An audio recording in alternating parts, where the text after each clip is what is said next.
Hi hello. ఇవాళ మనం మన హోమ్ వర్కౌట్ సిరీస్లో డే 17 వర్కౌట్స్ చూసుకుందాం.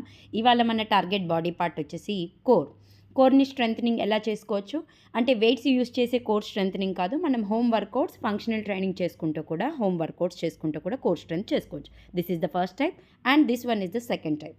సో ఫస్ట్ టైప్లో మీకు ఆల్రెడీ మౌంటైన్ పోజ్ నుండి టేబుల్ పోజ్లో నుండి హై ప్లాంక్లోకి రావాలి. This is the second moment which is side plank with twist చేస్తూ సైడ్ ప్లాంక్ చేసుకోవాల్సి ఉంటుంది.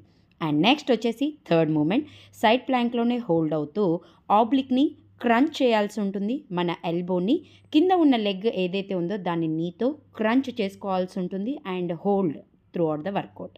నెక్స్ట్ మూమెంట్ వచ్చేసి మీరు హిప్ బ్రిడ్జే బట్ లిటిల్ వేరియేషన్, సింగిల్ లెగ్లో హిప్ని బ్రిడ్జ్ చేసుకుంటూ అంటే పైకి లిఫ్ట్ చేసుకుంటూ తర్వాతకి ఆబ్లిక్ని క్రంచ్ చేసుకోవాలి.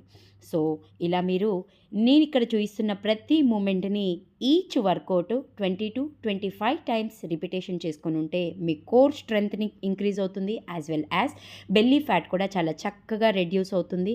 ఇంట్లోనే ఉంటూ మనం బెల్లీ ఫ్యాట్ని ఎలా తగ్గించుకోవచ్చు హోమ్ వర్కౌట్ సిరీస్ అయితే మీరు చూస్తున్నారు. అండ్ నెక్స్ట్ వచ్చేసి రష్యన్ ట్విస్ట్ లాంటిదే బట్ లిటిల్ వేరియేషన్ అండి ఇక్కడ.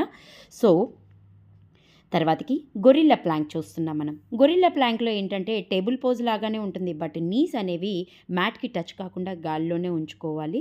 సో 2 లెగ్స్ ఒకదాని మీద ఒకటి ఫోల్డ్ చేసుకుంటూ డిప్స్ చేసుకుంటూ ఉండాలి. ఇది ఒక రకమైన వేరియేషన్.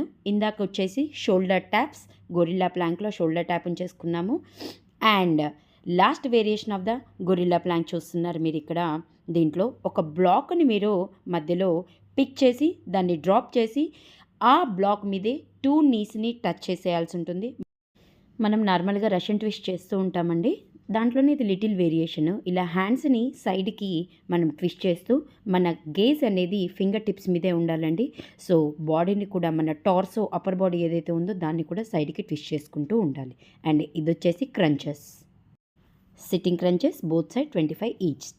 సో మీకు కనుక నా కంటెంట్ నచ్చి మా ఛానల్ కనుక డైలీ చూస్తూ ఉంటే ప్లీజ్ సబ్స్క్రైబ్ మై ఛానల్.